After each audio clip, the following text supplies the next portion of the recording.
In the 2000s, the world of football was, dare I say, oversaturated with world-class brilliant midfielders, the likes of Andrea Iniesta, Steven Gerrard, Andrea Pirlo, Zinedine Zidane, and many more. But there was one player who emerged in this decade that was seen as a clear talent who had joined this elite group, and that player was Tomas Rosicky. Possessing extraordinary technical ability, high footballing IQ, and mind-bending vision, Rosicky's talents left him shoulders above his peers, earning the respect and admiration of teammates, coaches, and fans all over the world. However, there would be factors beyond his control that would damage his career and jeopardize the heavily touted potential of the Little Mozart. With that being said, where do we begin this story? Well, we take this to Rosicky's start in football at his boyhood club, Sparta Prague. Being born into a footballing family, Rosicky burst onto the scene, being dubbed the Czech Michael Owen for his exploits at such a young age. He quickly graduated to the first team at the age of 18 and stood out for his amazing playmaking ability. He would win 2 Czech League titles in his very first 2 seasons in senior football, and would go on to represent his nation, the Czech Republic, at Euro 2000. Although the Czechs would be disappointed in being eliminated in the group stage of that tournament, the exposure did not hurt Rosicky in any way. In fact, it actually boosted his development and confidence on the international stage. So much so that in the next season, while performing for Sparta Prague in the Champions League, Rosicky would excel, finding the net against Shakhtar Donetsk as well as against English heavyweights, Arsenal, at Highbury. Rosicky's rapid development and brilliant ability from such a young age put him at the forefront of some of Europe's elite transfer shortlists, including German giants Bayern Munich. However, it would not be Bayern that he would sign for. He would in fact sign for Borussia Dortmund for a Bundesliga record £8 million. Bayern had felt that the amount spent for Rosicky was too high to consider. In his time at Sparta Prague, Rosicky had put in 23 goal contributions in 62 matches. Maybe the fact that these numbers weren't earth-shattering put Bayern off the price tag. But in all honesty, this amount would represent literal peanuts.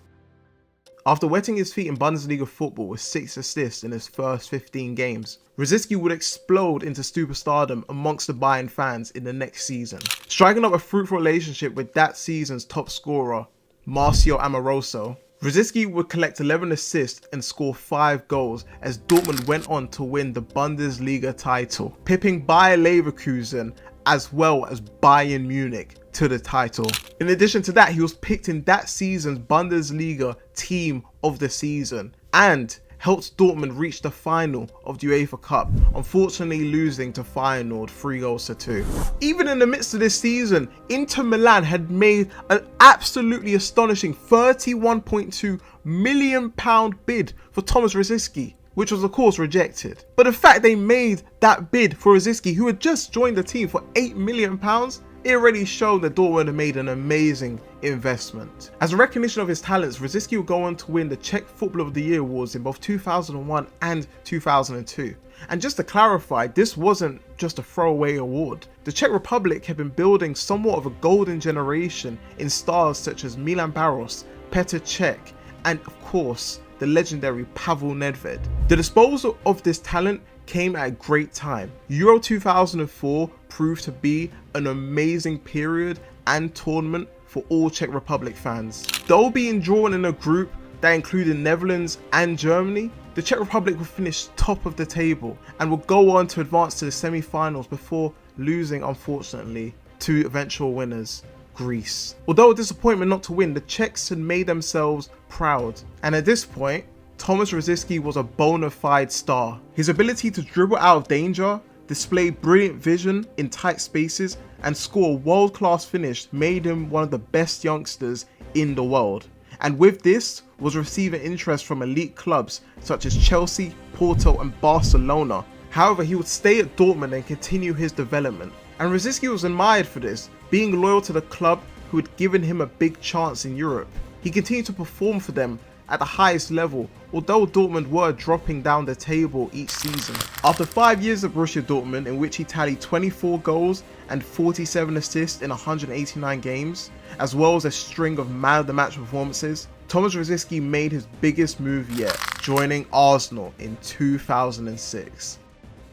Now it's important to realise that Rosicky was not joining a traditional Arsenal team known by many. The club was going through many changes. They were in the stages of moving from their beloved home Highbury, which had been their home for 93 years, into the Emirates Stadium, which was going to be a futuristic stadium that will captivate fans and attract world-class players in the future, according to the Arsenal board. Iconic players such as Sol Campbell, Dennis Bergkamp, Robert Pires and Ashley Cole would all be moving on from Arsenal. A new crop of players were needed in this time of change, and Rosicky was earmarked by Arsene Wenger as the star needed to do this. Fitting into a midfield that included Alexander Hleb, Gilberto Silva and Cesc Fabregas, Rosicky would be deployed either centrally on the pitch or out wide to drift in, to either make a key pass or take a devastating shot. And the latter was in full display. In his very first Champions League game for Arsenal, Rosicky would pick up the ball from 25 yards back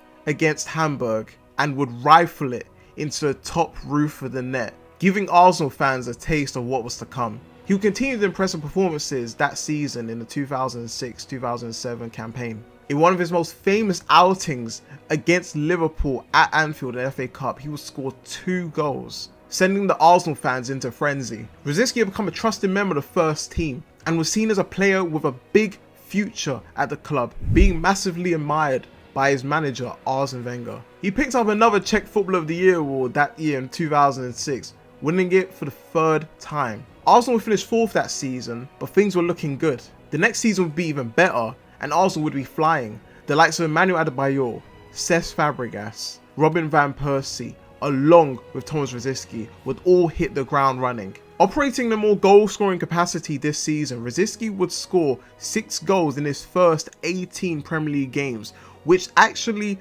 somehow, I don't know how, broke his career record for most goals in a season. At this point as well in the season, Arsenal were top of the table. It was looking as if Rosicky would score more goals and Arsenal would win the Premier League title. Well, I can unfortunately tell you that this did not come to fruition. In fact, what would happen next would completely derail Tomas Rosicky's career entirely.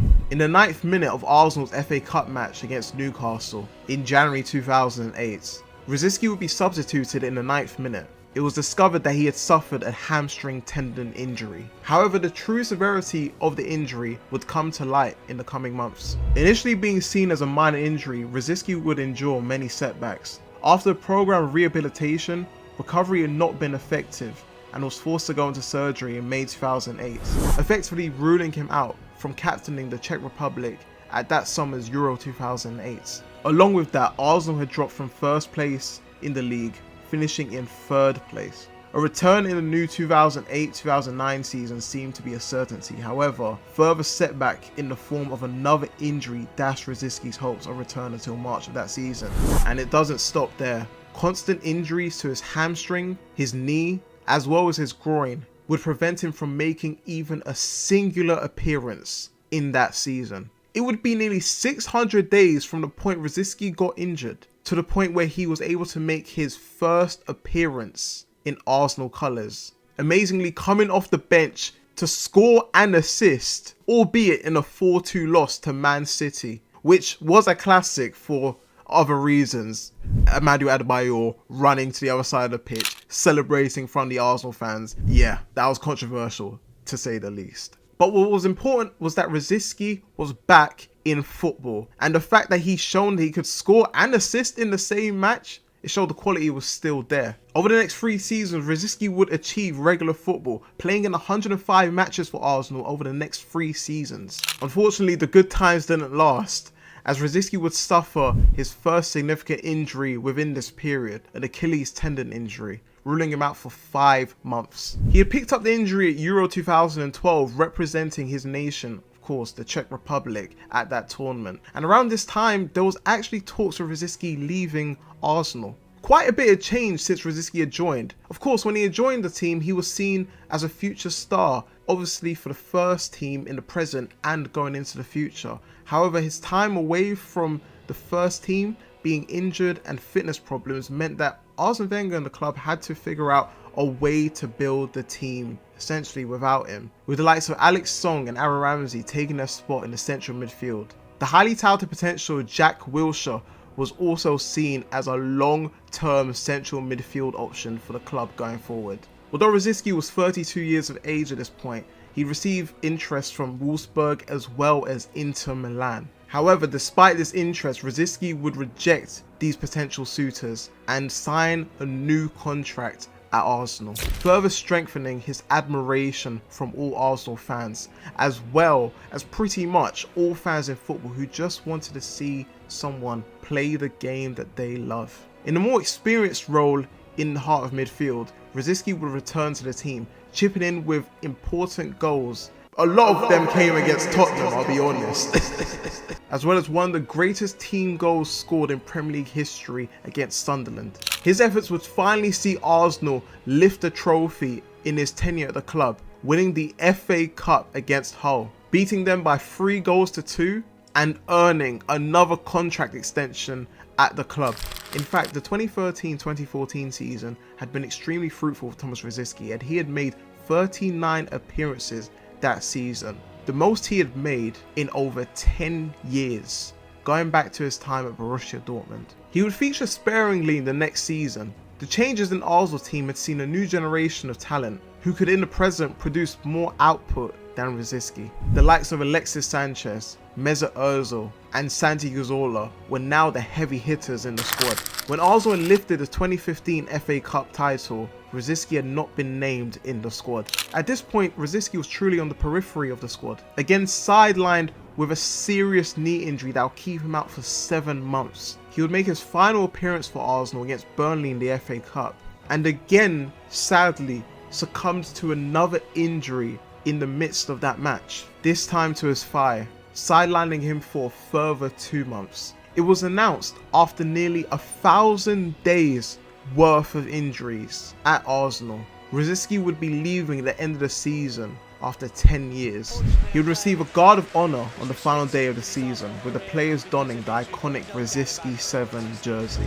Rosicky would go on to represent the Czech Republic at his final ever international competition, Euro 2016. Although the Czech team did not don as much power as they did in the mid-2000s, Rosicky would proudly captain the side, in fact breaking the record for being both the youngest player to represent the Czech Republic as well as the oldest player to represent the Czech Republic in a major competition. Unfortunately, his tournament ended early as he did suffer another thigh injury. Over this last decade of Rosicky's career, his body had gone through many perils which had put his career at question. However, in spite of all of this, he kept getting back up, never giving up, always finding hope that he could return to the pitch again.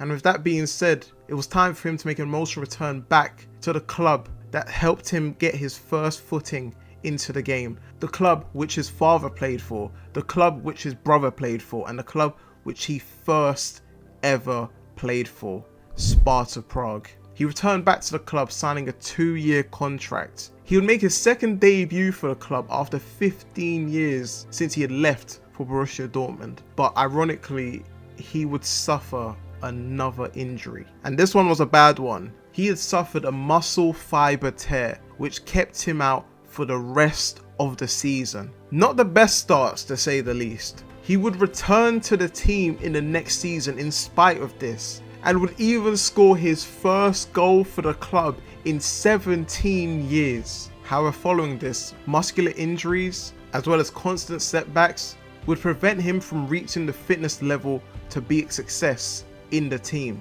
And as a result of this, Tomas Rosicky ended his career at the age of 37. The story of Tomas Rosicky is indeed a cautionary one. A player from a young age who possessed a beautiful eye for the game and approached each and every match with the intention to orchestrate magic on the pitch, earning the respect of many.